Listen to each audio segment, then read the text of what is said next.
Hello बच्चों, welcome back to chemistry class with teacher Sharad Gupta. बच्चों, आज हम इस लेसन में पढ़ने वाले हैं कि किस तरीके से कंडक्टिविटी यानी कि कापा और मोलर कंडक्टिविटी यानी लैम्डा एम का डाइल्यूशन के साथ में, या हम कह सकते हैं कंसंट्रेशन चेंज के साथ में आ, फर्क आने वाला है, वेरिएशन होने वाला है, उसको हमको बच्चों आज स्टडी करना है। इसके साथ में बच्चों ये सब समझने के बाद में हमको जो नेक्स्ट चीज इसमें आज पढ़नी है that is Kohlrausch law. KOHLRAUSCH,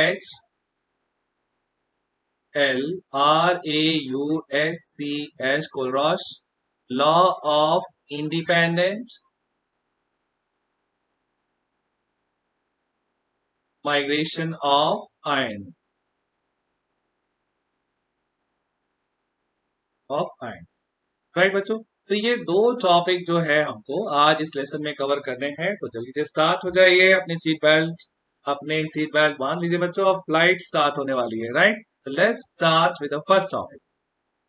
बच्चों कुछ चीजें जो है हमको क्लियर कर लेते हैं। जैसे सबसे पहले बच्चों कि कंसंट्रेशन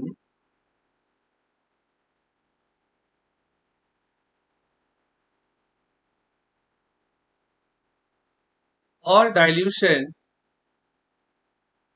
ये दोनों बच्चों टर्म तो अलग अलग हैं, लेकिन ये रिप्रेजेंट बच्चों एक ही चीज कर रहे हैं। जैसे सिक्के के दो पहलू होते हैं ना, उसी तरीके से कंसंट्रेशन और डाइल्यूशन भी एक ही चीज है। जैसे हमारे पास में कोई एक कंडक्टिविटी सेल है, उसमें दो इलेक्ट्रोड है, एक सेल लगा हुआ है, और हम इसमें कोई इलेक्ट्रोकेमिकल चेंज करा रहे हैं। राइट बच्चों, अगर हमने इसमें कोई 0.1 m सॉल्यूशन लिया और फिर हमने क्या किया, इसके अंदर बहुत सारा पानी डाल दिया, राइट, एडेड वाटर, तो बताओ तो बच्चों क्या होने वाला है।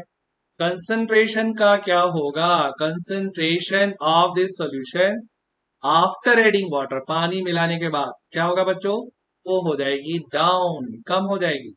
और डाइल्यूशन का क्या होने वाला है, डाइल्यूशन हो जाएगा ज्यादा।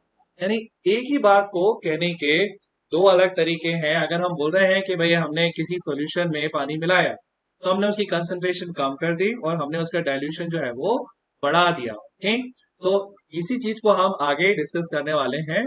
आपको बच्चों दोनों ही टर्म में बात को समझ में आना चाहिए। ओके, तो सबसे पहले बच्चों स्टार्ट करते हैं वेरिएशन ऑफ कंडक्टिविटी। कंडक्टिविटी जिसको हम कहते हैं कापा, राइट। क्या होने वाला है अगर हम किसी सॉल्यूशन का कंसंट्रेशन बढ़ाएं या घटाएं, तो कापा में क्या फर्क आएगा बच्चों। देखो एक छोटा सा एक्सपेरिमेंट आप समझें तो आपको बहुत अच्छी तरीके से समझ आएगा बच्चों। हमारे पास में है ये एक कंडक्टिविटी सेल, दो इलेक्ट्रोड इसमें लगा हुआ है सेल, और इसके अंदर है बच्चों 50 millilitre of KCl solution, right, of X concentration, right, X मोल पर litre concentration, whatever X unit of concentration। इसके अंदर बच्चों जो हमारे पास में केवल 1 2 3 4 चार आयंस थे, और ये चारों बेचारे मेहनत कर करके इलेक्ट्रिसिटी को ट्रांसपोर्ट कर रहे थे, क्योंकि हमको मालूम है कि भाई सॉल्यूशन में इलेक्ट्रिसिटी का ट्रांसपोर्ट आयंस को ही करना है। अब हमने क्या किया, हमें तो कंसंट्रेशन चेंज करनी है ना। हमने बच्चों क्या किया, इसी सॉल्यूशन में जहां पे हमारे ये दो इलेक्ट्रोड लगे हैं, बैटरी लगी है, राइट, जहां पे पहले 50 ml वाटर था, अब हमने क्या किया, एक 50 ml और डाल दिया, राइट, पानी बढ़ा दिया बच्चों। तो अब बताओ कंसंट्रेशन क्या हुआ, कंसंट्रेशन जो है यहाँ पे हमने तो पानी मिलाया ना, कंसंट्रेशन हो गया डाउन, हट गया। और डाइल्यूशन क्या हुआ, डाइल्यूशन हो गया बच्चों अप, ये हो गया ज्यादा, राइट। अब ये सब करने से हमारे जो ये चार आयंस हैं जो इलेक्ट्रिसिटी ट्रांसपोर्ट कर रहे हैं, मूव कर रहे हैं बच्चों, उनको ज्यादा बड़े एरिया में घूमना पड़ेगा, राइट। उनका इलेक्ट्रिसिटी जो है वो ट्रांसपोर्ट करने का कैपेसिटी हो जाएगा कम। पर एरिया जो आयंस हैं बच्चों, 50 ml में पहले 4 थे ना, अभी 100 ml में 4 हो गए, 100 ml के अंदर 4 हो गए, यानी कि पर 50 ml अब रह गए 2 ही आयंस। तो उसकी वजह से ट्रांसपोर्ट ऑफ इलेक्ट्रिसिटी हो जाएगा कम और कंडक्टेंस ऑफ इलेक्ट्रिसिटी भी हो जाएगा कम। तो यहाँ पे बच्चों हमको ये समझना है कि विद डाइल्यूशन, या आप इसको बोलिए with decrease in concentration, with decrease in concentration, right? अगर हम डाइल्यूट करते हैं या कंसंट्रेशन को डिक्रीज करते हैं, kappa the conductivity of any type of solution decreases, कम हो जाती है बच्चों। ये बहुत ही इंपॉर्टेंट कंक्लूजन है, राइट? यहाँ पे बच्चों एक बात और बता दूं कि ये जो हमारा कंक्लूजन है above applies to both strong and weak electrolyte, यानी कि इलेक्ट्रोलाइट स्ट्रॉन्ग है या वीक है। हमने 11th में पढ़ा था बच्चों कि स्ट्रॉन्ग इलेक्ट्रोलाइट वो होते हैं जो पूरी तरीके से डिसोशिएट हो जाते हैं, और वीक इलेक्ट्रोलाइट वो होते हैं जो पार्शियली डिसोशिएट होते हैं। तो कोई सा भी हो, अगर यहाँ पे कंसेंट्रेशन कम होगी तो कापा का वैल्यू, कंडक्टिविटी का वैल्यू बच्चों कम ही होने वाला है। 100% क्लियर, गांठ बांध लीजिए, कोई कंफ्यूजन नहीं, बिल्कुल फ्री रहिए, अपना आइडिया बिल्कुल क्लियर रखिए। नाउ कमिंग टू बच्चों molar conductivity, right? Variation of lambda m with change in concentration या डाइल्यूशन, जैसे भी आपकी मर्जी हो आप कह सकते हैं, राइट? बच्चों वैसे तो इसको समझने के कई तरीके हैं, बट जो सबसे आसान तरीका है, जो बहुत इजी और आपको हमेशा याद रहेगा, lambda M is equal to kappa by C, right? ये फॉर्मूला आपको मालूम ही है। अगर हमने इफ वी डिक्रीज कंसंट्रेशन, अगर हमने कंसंट्रेशन डिक्रीज किया, राइट, तो क्या क्या होने वाला है बच्चों? यहाँ पे ध्यान से देखिए, दो चीजों पे फर्क पड़ेगा। एक तो अभी हमने ऊपर डिस्कस किया कि अगर कंसंट्रेशन डिक्रीज करेंगे तो kappa will decrease. This is your factor number 1 जो अफेक्ट हो रहा है, कि कापा के डिक्रीज होने से लैम्डा एम जो है वो क्या होगा, वो भी डिक्रीज होगा, राइट? दूसरा है बच्चों, कंसंट्रेशन अगर कम होती है, अब देख लो कंसंट्रेशन डिनोमिनेटर में है बच्चों, और ये अगर कम होगी, this is factor number 2, if it will decrease, right, तो लैम्डा एम क्या होगा, ये बढ़ेगा। यानी कि as per factor 1 lambda M क्या होना चाहिए, डिक्रीज होना चाहिए, राइट? और एज पर फैक्टर 2, क्योंकि कंसंट्रेशन कम हो रही है और लैम्डा एम इसके रिवर्स में है, इनवर्स में है, तो यहां पे बच्चों लैम्डा एम को इंक्रीज होना चाहिए, है ना? पड़ गए ना चक्कर में कि भाई कापा कह रहा है कि मैं घटूंगा तो तुम भी घटो मेरे साथ, और कंसंट्रेशन कह रही है कि चूंकि भाई मुझसे इनवर्स रिलेशन है, उल्टा रिश्ता है तुम्हारा, तो मैं घटूंगी तो तुमको बढ़ना चाहिए। अब क्या करें बच्चों, समस्या के सुलझाव के लिए हम गए एक्सपेरिमेंट के पास, right? We conducted many experiment. अब वी से मतलब हम सारे भी हैं बच्चों और साइंटिस्ट भी हैं, सबने मिलकर ये डिसाइड किया कि एक्सपेरिमेंट करने के बाद में हमको पता लगा कि जो फैक्टर नंबर 2 है ये डोमिनेटिंग है, यानी कि जो इंक्रीज है वो इतना ज्यादा है कि जो डिक्रीज है उससे फर्क नहीं पड़ रहा। बेटा साइंस में कई बार ऐसा होता है कि दो फैक्टर अपोजिट डायरेक्शन में चल रहे हैं, एक फोर्स इधर से लगा 2 न्यूटन का, एक फोर्स उधर से लगा 4 न्यूटन का, राइट? तो 4 न्यूटन वाला 2 न्यूटन को निल करेगा, उसके बाद जो ज्यादा है वो फिर अपोजिट डायरेक्शन में उसकी जीत हो जाएगी और उस अपोजिट डायरेक्शन में वो फोर्स अप्लाई काम करेगा। तो इंक्रीज जो है वो ज्यादा है बच्चों, तो उसकी वजह से क्या होगा, we will conclude here, okay, by decrease of concentration lambda M increases, right. Lambda M बच्चों यहाँ पे इंक्रीज होगी कंसंट्रेशन के डिक्रीज होने से, जैसा कि फॉर्मूले में बिल्कुल क्लियर है, राइट बच्चों। लेकिन यहाँ पे हमको जो है रीजन समझना भी जरूरी है कि भाई आखिर ऐसा क्या हुआ कि हमने तो पानी मिलाया, कंडक्टिविटी तो कम हो गई लेकिन मोलर कंडक्टिविटी बढ़ गई। तो क्या करेंगे, to understand reason behind increase in molar conductivity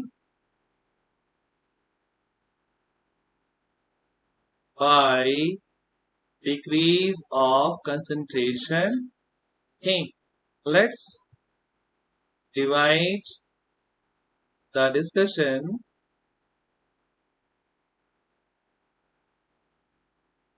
into weak and strong electrolytes. Right बच्चों, यहाँ पे हम क्या करने वाले हैं, हमने जो है अपने डिस्कशन को दो हिस्सों में डिवाइड कर लिया। वन के भाई हम वीक इलेक्ट्रोलाइट का रीजन हम बताएंगे और दूसरा हम स्ट्रॉन्ग इलेक्ट्रोलाइट का रीजन बताएंगे, राइट। तो सबसे पहले बच्चों हम स्ट्रॉन्ग की बात कर लेते हैं। स्ट्रॉन्ग इलेक्ट्रोलाइट में क्या होने वाला है, मतलब रीजन में फर्क आएगा, जो कंक्लूजन है वो सेम है, राइट। हमको मालूम है कि lambda M increases with the decrease in concentration। हमारा डिस्कशन जो है वो केवल इसलिए है कि वाई ऐसा क्यों हो रहा है। तो स्ट्रॉन्ग इलेक्ट्रोलाइट में रीजन अलग है, इसलिए हम इसको डिस्कस कर रहे हैं। वीक में भी बेटा लैम्डा एम इंक्रीज होगी और स्ट्रॉन्ग एम में भी इंक्रीज होगी, बट स्ट्रॉन्ग और वीक का रीजन जो है वो इलेक्ट्रोलाइट का अलग अलग, राइट। और जो एक केस लेते हैं हम यहाँ पे, हमारे पास में एक कंडक्टिविटी सेल है, उसके अंदर 2 इलेक्ट्रोड हैं और बैटरी भी लगी है भाई। इसके अंदर है केसीएल का केसीएल का 0.1 एम सॉल्यूशन, राइट। अब चूंकि केसीएल बच्चों स्ट्रॉन्ग इलेक्ट्रोलाइट है, अब बता दीजिए फटाफट, स्ट्रॉन्ग इलेक्ट्रोलाइट डिसोशिएट्स कंप्लीटली और partially, right. Strong electrolyte dissociates almost 100%, approximately 100%। तो यहाँ पे जो के पॉजिटिव और सीएल नेगेटिव है बच्चों, उनका नंबर जो है वो बहुत ज्यादा ही होने वाला है। there will be lot of K positive and there will be lots of Cl negative।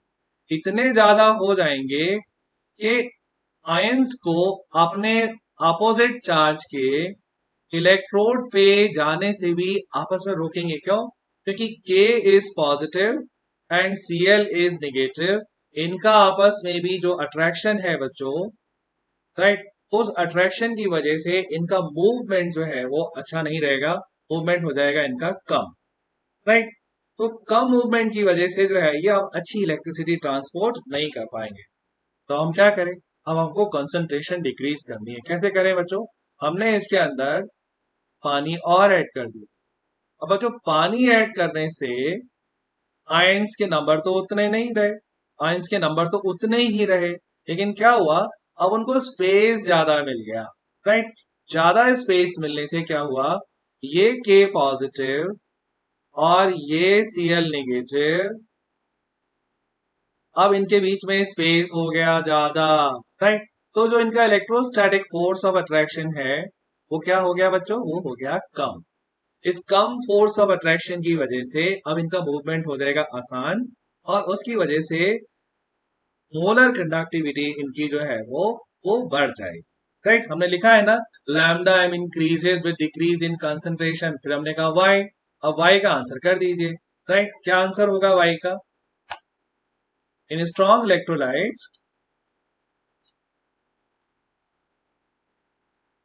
In strong electrolyte with decrease of concentration, charge separation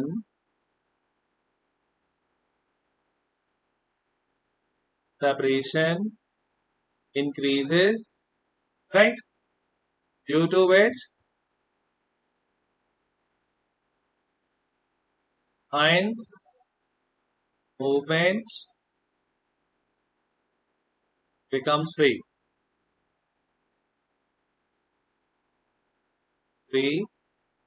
right?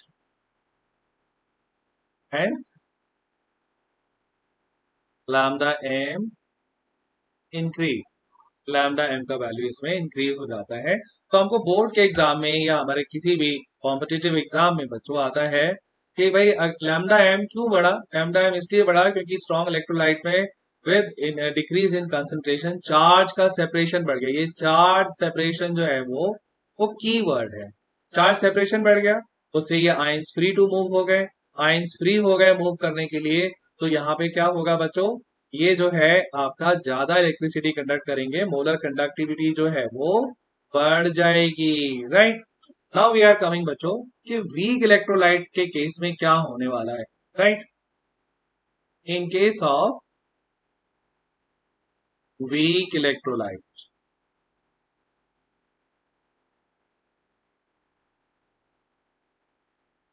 बेटा रिलेशन वही है प्यारे बच्चों, रिलेशन वही है कि lambda M increases with decrease in concentration. Concentration करिए कम और मोलर कंडक्टिविटी हो जाएगी ज्यादा, इट विल इंक्रीज। राइट, तो रीजन क्या है? बस वो हमको वीक इलेक्ट्रोलाइट के केस में समझना हो। ठीक, और जो हमको मालूम है कि वीक इलेक्ट्रोलाइट है, जैसे आपका इथेनोइक एसिड है, राइट, या कोई और भी है, dissociate partially.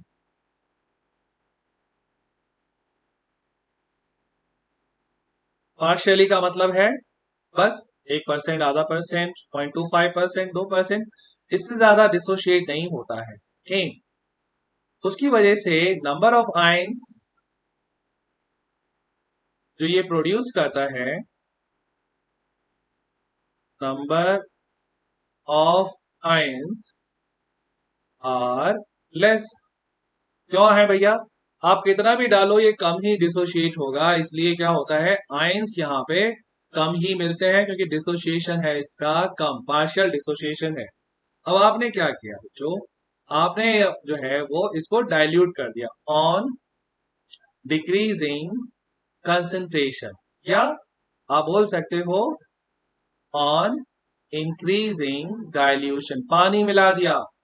Right, if you added water, dilution जो है वो बढ़ जाएगा बच्चों और कंसंट्रेशन कम हो जाएगा। तो क्या होने वाला है? ठीक, water will help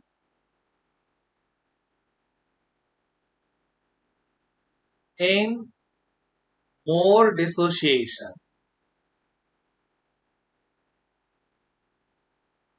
of weak electrolyte. क्यों करेगा बच्चों? क्योंकि पानी अपने आप में बच्चों एक पोलर मॉलिक्यूल है, डाइपोल होता है, तो वो CH3COOH के आयंस को अट्रैक्ट करके ब्रेक होने में या डिसोशिएट होने में वो मदद करता है। राइट, तो उसकी वजह से क्या होगा,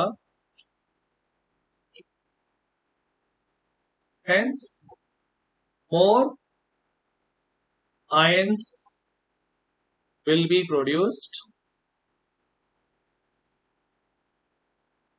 and lambda m will increase। Right, इसकी वजह से पोलर कंडक्टिविटी जो है बच्चों आपकी बढ़ जाएगी। तो स्ट्रॉन्ग इलेक्ट्रोलाइट का रीजन अलग था, वहां पे वाटर ऐड करने से उनका चार्ज सेपरेशन बढ़ रहा था, आयंस का मूवमेंट बहुत फ्री हो रहा था। लेकिन वीक इलेक्ट्रोलाइट में आयंस है ही कम, बहुत कम है, तो पानी के ऐड करने से उनके बीच में जो है वो डिसोसिएशन बढ़ रहा है, it is dissociating more, right. We can say that degree of dissociation जिसका हमने क्लास 11 में अल्फा कहा था बच्चों, increases by increase in dilution, right. Dilution बढ़ाने से या डिक्रीज इन कंसंट्रेशन। बच्चों दोनों टर्म लेना पड़ता है क्योंकि कभी में कंसंट्रेशन को लेके क्वेश्चन आता है और कभी डाइल्यूशन को, तो हमने तो शुरू में ही पढ़ लिया था कि दोनों अपोजिट चलते हैं, तो it is the same thing, right. तो बच्चों एक ग्राफ जो है वो हमको प्लॉट करना है और बहुत ही इंपॉर्टेंट ग्राफ है जो हमको कई सारी और नई चीजें बताए, राइट। एक एक्सिस पे हमने लिया बच्चों यहाँ पे लैम्डा एम वैल्यू यानी मोलर कंडक्टिविटी किसी भी इलेक्ट्रोलाइट। दूसरी एक्सिस पे लिया हमने कंसंट्रेशन रेज टू 1/2, या आप इसको लिख सकते हो बच्चों स्क्वायर रूट ऑफ कंसंट्रेशन। अब इसका स्क्वायर रूट क्यों प्लॉट कर रहे हैं बच्चों, क्योंकि स्क्वायर रूट लेने से स्ट्रॉन्ग इलेक्ट्रोलाइट वाला जो अगर हम केस लें तो यहाँ पे स्ट्रेट लाइन आती है, okay? और स्ट्रेट लाइन जो है वो एग्जामिनर को बहुत पसंद है, एनसीईआरटी वालों को भी पसंद है, तो इसलिए इन्होंने यहाँ पे लैम्डा एम को सी रेज टू 1/2 से जो है वो प्लॉट करवाया है। तो यहाँ पे जो ग्राफ आ रहा है बच्चों वो आता है इस तरीके से, राइट। इतना स्टीप तो नहीं होता है, थोड़ा कम स्टीप कर देते हैं इसको। This graph is coming like this, right. थोड़ा समझ लेते हैं बच्चों, ये इलेक्ट्रोलाइट है केसीएल, राइट। अगर आप देखें मैं यहां से इस तरफ को चल रहा हूं, तो क्या हो रहा है, यहां से बेटा यहां चलने में जो है कंसंट्रेशन जो है वो आपकी डिक्रीज हो रही है, राइट। कंसंट्रेशन डिक्रीज होने की वजह से क्या हो रहा है, ये केसीएल वैल्यू जो है वो आपका जो लैम्डा एम वैल्यू जो है बच्चों वो इंक्रीज हो रही है। यही तो पढ़ा था हमने कि भाई जैसे जैसे आप कंसंट्रेशन घटाते जाएंगे इस साइड में डिक्रीज ऑफ कंसंट्रेशन हो रही है, राइट, वैसे वैसे मोलर कंडक्टिविटी बढ़ेगी। लेकिन आप देख सकते हैं बच्चों कि जो इंक्रीज है मोलर कंडक्टिविटी की वो बहुत ज्यादा शार्प नहीं है, बहुत स्टीप नहीं है, वो एक नॉमिनल इंक्रीज हो रही है, चार्ज सेपरेशन की वजह से होती है, राइट। यही बात बच्चों हम वीक इलेक्ट्रोलाइट जैसे हमारा CH3COOH है उसके केस में प्लॉट करते हैं तो हमारे पास में ग्राफ आ जाता है कुछ इस तरीके से। इन केस ऑफ CH3COOH आप देख सकते हैं बच्चों कि एक टाइम के बाद में ये ग्राफ बिल्कुल डंडे की तरह खड़ा हो गया है, राइट। क्या मतलब है इसका, कि अभी में इसका मोलर कंडक्टिविटी जो है जैसे जैसे हमने कंसंट्रेशन कम किया काफी ज्यादा बढ़ गया, क्योंकि यहाँ पे जो स्टीप इंक्रीज है बच्चों वो increase in number of ions है, यानी आयंस जब बढ़ रहे हैं तो उसकी वजह से यहाँ पे इंक्रीज है, राइट। अब कोई हमसे कहे बच्चों कि केसीएल को अगर हम पानी मिलाते जाएं मिलाते जाएं मिलाते जाएं तो कितना वैल्यू जो है वो इसका मैक्सिमम होगा। तो हम मान लेते हैं बच्चों कि जब सबसे ज्यादा पानी मिला दिया यानी कंसंट्रेशन हो गई लगभग लगभग जीरो, यानी कि उसमें नाम के लिए केसीएल रह गया, और डाइल्यूशन हो गया इनफाइनाइट, यानी इतना डाइल्यूट के बस पूछो मत कितना डाइल्यूट हो गया। तो वो वैल्यू के लिए बच्चों हम क्या करेंगे, हम इस ग्राफ को एक स्केल रख के एक्सटेंड कर देंगे। एक्सटेंड कर देंगे तो हम देख लेंगे कि भाई यहाँ जीरो कंसंट्रेशन पे, जीरो होती नहीं है बच्चों बट एक इमेजिनरी वैल्यू है, ये नियर जीरो मान लो, जो आपका केसीएल का मैक्सिमम मोलर कंडक्टिविटी आ रही है वो आ रही है ये। So this is the maximum, यानी अब जो है वो आयंस के बीच में इतना चार्ज सेपरेशन हो गया है, जब और ज्यादा सेपरेट करेंगे तो कोई फर्क नहीं पड़ता है। इस मोलर कंडक्टिविटी को हम कहते हैं lambda M naught, right. Lambda M not is the maximum molar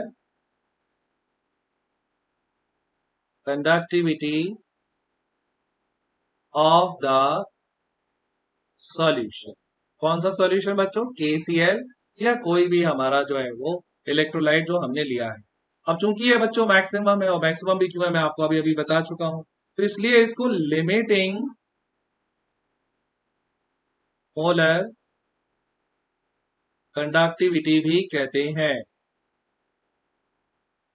molar conductivity भी, लिमिटिंग मोलर कंडक्टिविटी भी कहते हैं, या इसको हम कहते हैं molar conductivity at infinite dilution या जीरो कंसंट्रेशन। राइट बच्चों, नाउ यही चीज बच्चों हमको वीक इलेक्ट्रोलाइट के केस में भी करना है। ठीक, लेकिन वीक इलेक्ट्रोलाइट के केस में अगर आप देखेंगे बच्चों, इस लाइन को मैं कितना भी ऊपर एक्सटेंड करता जाऊंगा, ये कहीं इनफाइनाइट पे ही जाके जो है वो इस वर्टिकल एक्सिस को हिट करेगी, क्योंकि ये तो बिल्कुल स्ट्रेट हो गई है। राइट, तो इसका मतलब यह है बच्चों कि लैम्डा एम नॉट जो है,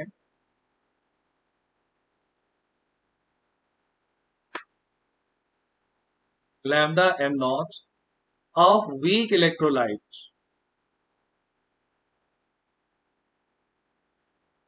is very difficult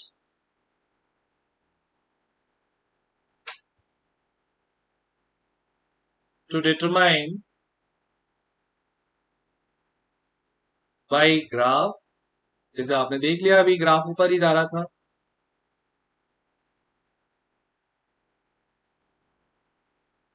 right, bye graph और इवन बाय एक्सपेरिमेंट। एक्सपेरिमेंट से क्यों नहीं कर पाते हैं बच्चों? क्योंकि उसमें कोई लास्ट वैल्यू का आना का पता ही नहीं चलता। जैसे जैसे हम उसका कंसंट्रेशन इंक्रीज करते डिक्रीज करते जाते हैं बच्चों, वैसे वैसे लैम्डा एम का वैल्यू इसमें बढ़ता चला जाता है। तो यहाँ पे हमारा lambda M not strong electrolyte का तो निकल जाता है आसानी से, बट वीक इलेक्ट्रोलाइट का ना तो ग्राफ की वजह से आसानी से निकलता है और ना ही आपका एक्सपेरिमेंट की वजह से निकलता है। राइट, तो this is all which is there बच्चों, the variation in molar conductivity with change in concentration or with change in dilution। और मैं आपको एक बार फिर से याद दिला दूं कि अगर आपने चैनल अभी तक सब्सक्राइब नहीं किया है तो please subscribe, please right in comment आपको चैप्टर कैसा लगा। अगर अच्छा लगा तो अच्छा लिखिए, और नहीं लगा कोई समझ में नहीं आया बच्चों तो अपना डाउट भी लिखिएगा। राइट, बेल बटन को दबाना ना भूलें जिससे कि आपको नए वीडियोस का नोटिफिकेशन मिलता रहे। Now बच्चों, we are starting with this next, which is called Kohlrausch law।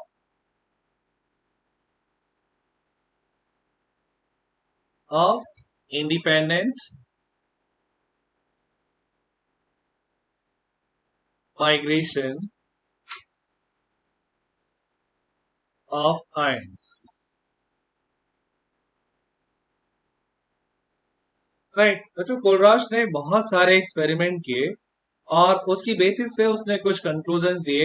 एक दो सेट ऑफ डेटा जो मैं आपके सामने रख रहा हूं, आप इसको देखिए और फिर बताइए कि जो कोलराश ने जो है डिसाइड किया वो सही था या नहीं। कोलराश ने molar conductivity at infinite dilution, या जिसको हम molar conductivity limiting molar conductivity कहते हैं बच्चों, वो NaCl की निकाली और मोलर कंडक्टिविटी इन्होंने बच्चों KCl की निकाली और इसको घटा दिया। और घटाने के बाद में जो वैल्यू आई बच्चों 23.4 siemens centimetre square mole inverse. कोई बात नहीं, इन्होंने फिर एक एक्सपेरिमेंट किया। इन्होंने लैम्डा एम नॉट बच्चों NaBr का निकाला और लैम्डा एम नॉट इन्होंने बच्चों KBr का निकाला। राइट, ये भी 23.4 ही आया, बट इन्होंने कहा चलो एक एक्सपेरिमेंट और कर लेते हैं भाई।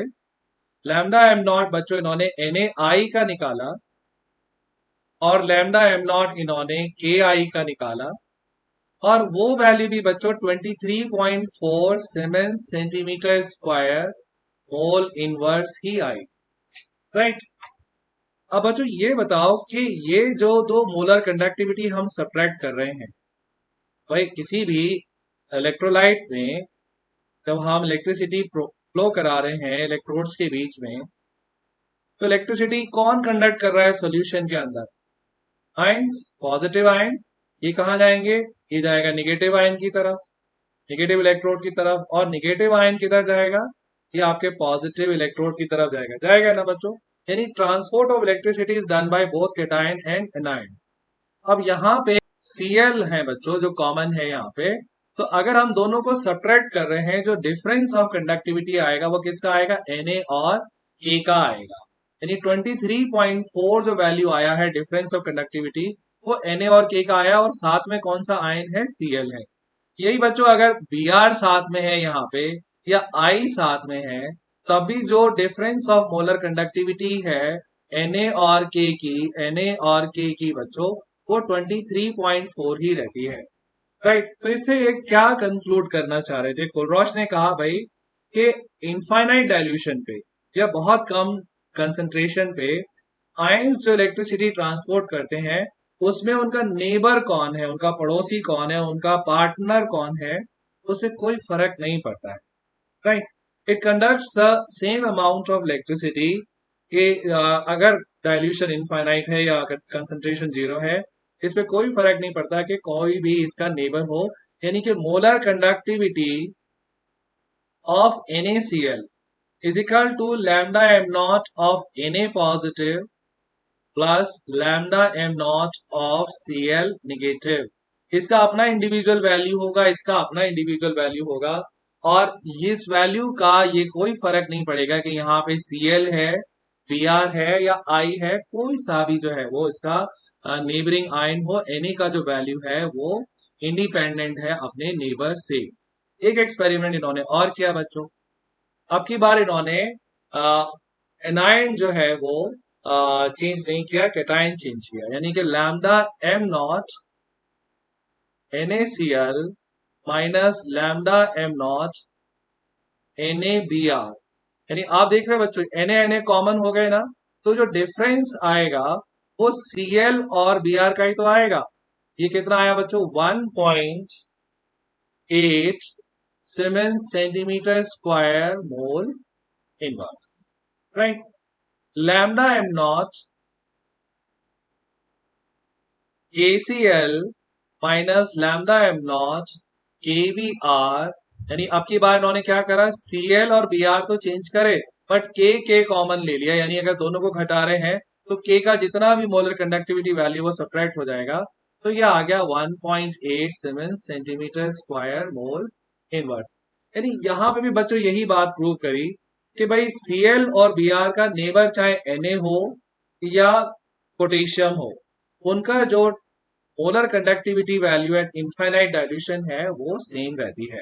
तो lambda M naught NaCl is equal to lambda M naught Na positive plus lambda M not Cl negative, या लैम्डा एम नॉट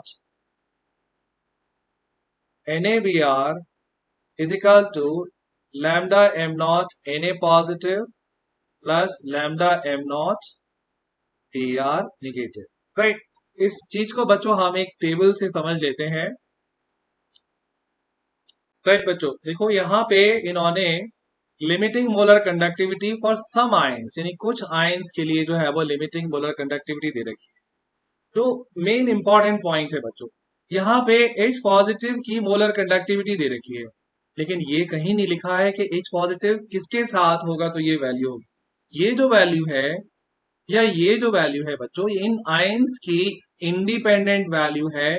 यानी अगर जो है डाइल्यूशन इनफाइनाइट है या कंसंट्रेशन बहुत कम है, तो ये आयंस जितनी इलेक्ट्रिसिटी ट्रांसपोर्ट करते हैं, कंडक्ट करते हैं सॉल्यूशन में, वो इनकी इंडिपेंडेंट वैल्यू होती है। राइट, अब इस टेबल को यूज करके बच्चों हम बहुत सारी चीजें निकाल सकते हैं। कोलरॉश लॉ भी हमें अच्छे से समझ आ गया। सपोज करो बच्चों हमारे पास में लैम्डा एम नॉट हमको KOH निकालना है, लेकिन हम कोई एक्सपेरिमेंट कंडक्ट नहीं करना चाहते।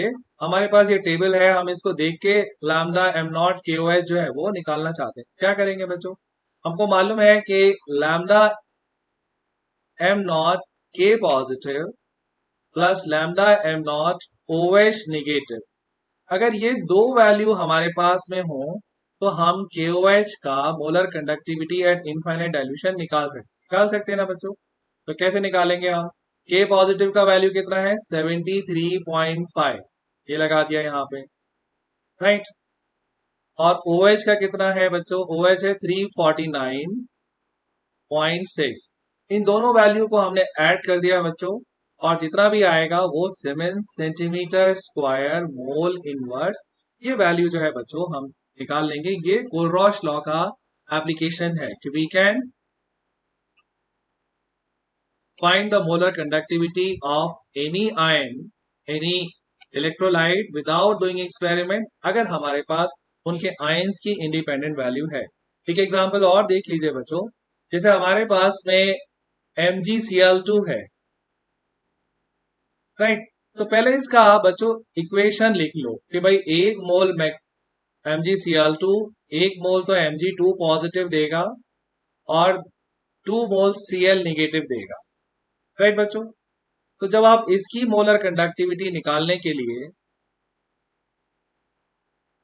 फॉर्मूला लिखेंगे कि lambda M not MgCl2 is equal to lambda M not Mg2 positive plus 2 into lambda M not Cl negative, right बच्चों। ये 2 क्यों आ गया यहाँ पे? क्योंकि जो मोलर कंडक्टिविटी आप टेबल से ले रहे हो बच्चों, वो है 1 मोल की, 1 मोल की, जबकि सॉल्यूशन में जो Cl नेगेटिव आया है बच्चों, वो आया है 2। तो 1 मोल MgCl2 का इलेक्ट्रिसिटी ट्रांसपोर्ट निकालना है बच्चों, तो आपको 2 मोल Cl नेगेटिव यहाँ पे लगाना पड़ेगा। जो भी वैल्यूज आएंगी उसको आप यहाँ पे ऐड कर देंगे, और उससे जो है आपकी molar conductivity of MgCl2 at infinite dilution बच्चों निकल जाएगी। This is your application number 1 of your Kohlrausch law. Application number 2 of Kohlrausch law, right? Degree of dissociation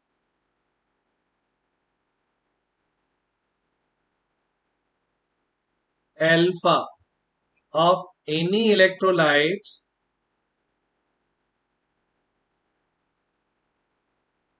can be calculated out,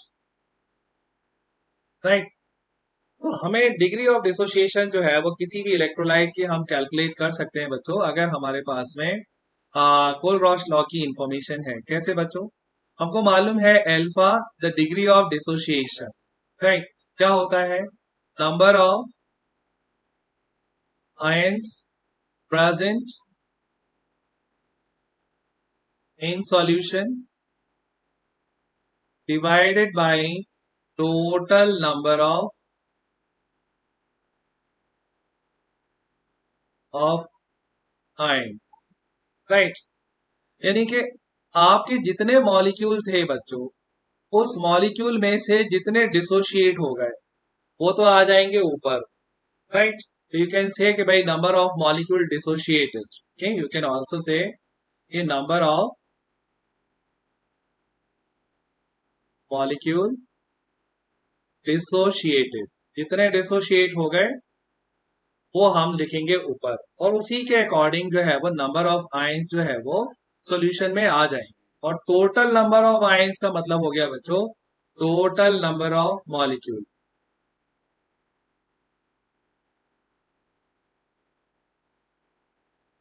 right. तो इस तरीके से हम अल्फा निकाल सकते हैं। अब इसमें कोलरॉश लॉ कैसे आ सकता है बच्चों? हमको मालूम है कि लैम्डा एम क्या है बच्चों, वो मोलर कंडक्टिविटी है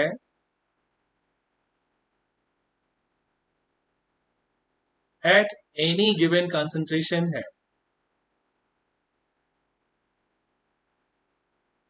राइट। किसी भी गिवन कंसंट्रेशन पे लैम्डा एम जो है वो हम निकाल सकते हैं, और ये तो हम एक्सपेरिमेंटली भी निकाल सकते हैं बच्चों। हम उसका रेजिस्टेंस वगैरह मेजर करके फिर कप्पा निकाल के और कप्पा से हम लैम्डा एम निकाल के जो है वो हम इसको कर सकते हैं कि lambda M naught we can find by using by Kohlrausch law, जैसे हमने अभी ऊपर किया था बच्चों, राइट। तो ये दोनों वैल्यूज को हम बच्चों यहाँ पे लगाएंगे। कैसे?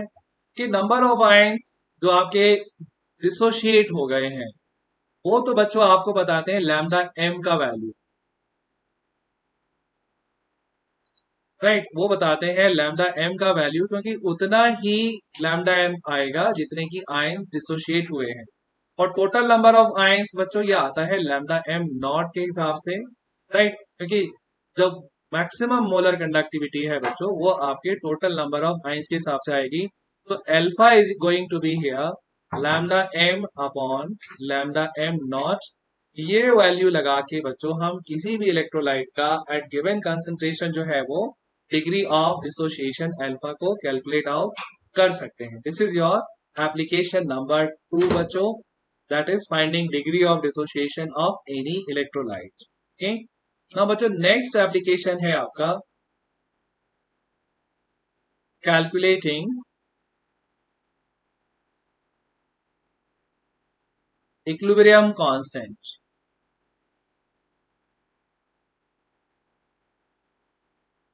Constant AC, right? We can also find equilibrium constant of any electrolyte बच्चों by using lambda m naught। अभी हमने जो ऊपर डिस्कशन किया है, it is going to help us बच्चों। सपोज करिए कि हमारे पास कोई इलेक्ट्रोलाइट है Ha और जो डिसोशिएट होता है H positive and A negative. Class 11 में हमने पढ़ा था कि भाई एक चार्ट बनाना है, उसमें इनिशियल वैल्यू कितनी है, चेंज कितना हुआ और फाइनल कितना है वो हम लिख लेंगे इक्विलिब्रियम पे कितना आता है। सपोज करो बच्चों के इनिशियल कंसंट्रेशन C मोल पर लीटर है। अब इनिशियल है इसलिए यहाँ पे नहीं है। चेंज कितना हुआ बच्चों, C अल्फा वैल्यू इसमें चेंज हुई, यानी alpha degree of dissociation C present था, तो यहाँ पे C अल्फा चेंज हो गई। तो यहाँ H पॉजिटिव कितने आ गए C अल्फा, A नेगेटिव कितने आ गए C अल्फा। अब फाइनली बच्चों Ha कितना बचा, C था हमारे पास, C अल्फा उसमें से डिसोशिएट हो गया, यानी C माइनस C अल्फा। ये अभी भी Ha आपके पास बचा हुआ है। ये जीरो था, C अल्फा बन गया, यानी जीरो में C अल्फा जोड़ भी देंगे तो C अल्फा ही आ गया, और ये जीरो में C अल्फा जोड़ा तो ये भी C अल्फा आ गया बच्चों। तो यानी ये आपके पास में इक्विलिब्रियम कंसंट्रेशन ये आ गया, राइट। अब आपके पास फॉर्मूला क्या होता है बच्चों Kc का, Kc is equal to product concentration divided by reactant concentration at equilibrium। Product क्या है बच्चों, C alpha times C alpha divided by C minus C alpha, right. इसको हम थोड़ा सॉल्व कर लेंगे बच्चों। C square alpha square, C को हमने कॉमन लिया तो 1 माइनस अल्फा, ये कैंसिल हो गया, ये आपका आ गया C alpha square 1 minus alpha, right. ये सारा हमने क्लास 11 में बच्चों पढ़ रखा। ठीक, नाउ अल्फा का फॉर्मूला हमने बच्चों अभी अभी कैलकुलेट किया। अल्फा क्या होता है, alpha is equal to lambda M upon lambda M not, यानी उस इलेक्ट्रोलाइट का जितना भी कंसंट्रेशन है उस पे मोलर कंडक्टिविटी और लैम्डा एम नॉट जो उसकी जीरो कंसंट्रेशन वाली वैल्यू वो हम लगाएं तो हम अल्फा निकाल सकते हैं। तो it is going to be बच्चों Kc is equal to C, यानी कि आपकी कंसंट्रेशन, राइट। अल्फा स्क्वायर हो गया आपका lambda M upon lambda M naught का square divided by 1 minus lambda M upon lambda M naught, right. ये बच्चों फॉर्मूला है concentration, molar conductivity at infinite dilution, जिसको हम लिमिटिंग मोलर कंडक्टिविटी कहते हैं। इसको लगा के बच्चों हम उसका इक्विलिब्रियम कांस्टेंट भी निकाल सकते हैं। This is your third application of Kohlrausch law, right बच्चों। तो ये कोलरॉश लॉ और उसके इंपॉर्टेंट एप्लीकेशन बच्चों फिनिश हो गए हैं। आज के लेसन में इतना ही। और बच्चों मैं आपसे फिर कहूंगा कि न्यूमेरिकल्स जो हैं वो इस टॉपिक पे काफी सारे दे रखे हैं और आपको जरूर से ट्राई करने हैं। ये पहले 4 चैप्टर जो हैं उसमें बच्चों आपको न्यूमेरिकल्स काफी सारे आपके एग्जाम में आएंगे, और अब तो आपका टर्म 1 का भी जो है वो बोर्ड एग्जाम आ रहा है, और उसमें मैं उम्मीद करता हूँ कि काफी सारा पोर्शन जो है वो शुरुआत का आने की उम्मीद है। तो प्लीज इसको अच्छे से तैयार करिए, न्यूमेरिकल्स ट्राई करिए, खूब रिवाइज करिए। और अब मैं लेता हूँ आपसे परमिशन बच्चों, चैनल को सब्सक्राइब जरूर करें, कमेंट जरूर करें बच्चों, बेल बटन दबाएं। Thank you very much, God bless you all.